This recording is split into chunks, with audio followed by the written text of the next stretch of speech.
மருதாணி வாசம் வீச விருந்தாளி வீட்டை சுத்த சந்தோஷம் குறையா போகாது.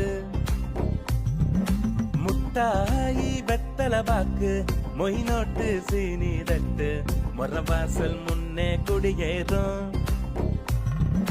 பூப்பந்தல் நிழலா சூழும் துணையாக தோரணையும் செவ்வாழ மரமோ சேரும்.